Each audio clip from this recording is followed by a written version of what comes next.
dis bonjour à la caméra. On dit bonjour à la caméra. Coucou. Bon, j'espère que cette petite intro avec Sid vous a plu. Ça va faire des semaines que je traîne ce vlog et je savais pas par où commencer. À la base, j'étais hyper motivée et ça avait plutôt bien commencé avec cette prise-ci.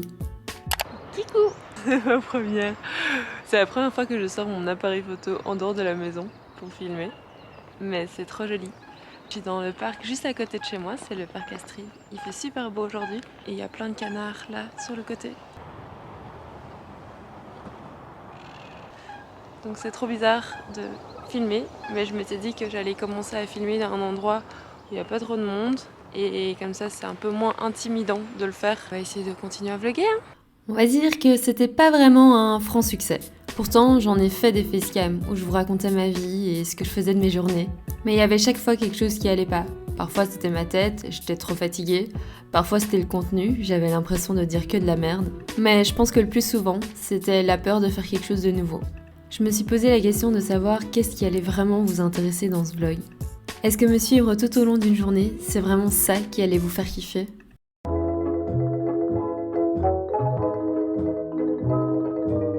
Je commence souvent à travailler avec une tasse de café ou une tasse de thé. Ça me donne du courage pour m'attaquer à ma boîte mail et au programme de la journée. Je répartis ma to-do en tâches prioritaires, tâches à faire et les tâches un petit peu moins importantes. Voici quelques tâches qui reviennent assez souvent dans mon programme. Vous l'aurez deviné, je passe une bonne partie de mon temps à peindre, même si c'est clairement pas la partie qui me prend le plus de temps. Ça me prend autant de temps de scanner et de nettoyer mes petites œuvres. C'est pas une tâche que j'aime particulièrement faire, mais pas le choix si je veux 100% de flexibilité dans mon travail. Je vous l'ai déjà certainement dit, mais mon téléphone est mon outil de travail le plus important. C'est grâce à lui que je passe tous mes calls professionnels, mais aussi grâce à lui que je gère mes réseaux sociaux et la création de contenu.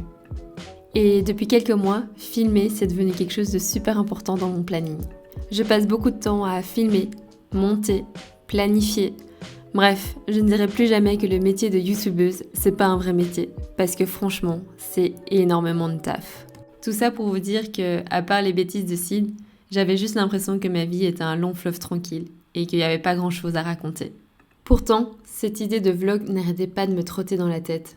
Peut-être aussi parce que j'ai regardé les 3 saisons des vlogs d'août de Lena Situation et que maintenant, je me débrouillais plus ou moins avec le montage. C'était peut-être le moment rêvé pour moi de garder tous mes souvenirs en images.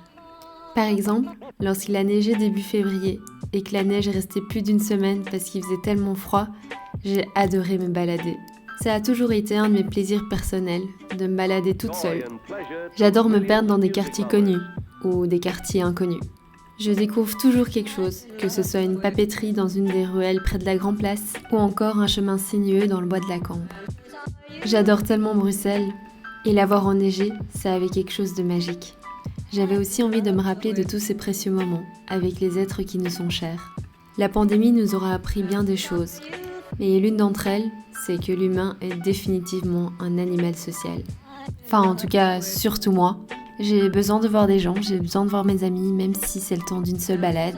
Et j'ai aussi besoin d'échanger avec des gens qui sont dans la même situation que moi. C'est pourquoi je fais pas mal de balades avec des entrepreneuses, comme Julie qui est illustratrice, Nora qui fait des bijoux, ou encore Alicia qui fait de la céramique. Au final, c'est peut-être vrai que ma vie est un long fleuve tranquille, mais j'ai de la chance d'avoir à mes côtés des personnes formidables qui la rendent incroyable. Je sais que j'ai encore beaucoup de choses à apprendre dans le YouTube game, et que le vlog c'est pas encore une évidence pour moi, ça c'est sûr, mais j'avais envie de me donner ce challenge. J'adore capturer tous ces petits plaisirs simples et vous emmener avec moi dans mon quotidien. J'espère que dans le prochain vlog, vous aurez un peu plus de facecam et que je serai beaucoup plus à l'aise. En attendant, j'espère que ce mini-vlog vous a plu et que ces quelques images de mon quotidien vous auront donné le sourire. Sur ce, moi je vous laisse et on se retrouve la semaine prochaine. Salut!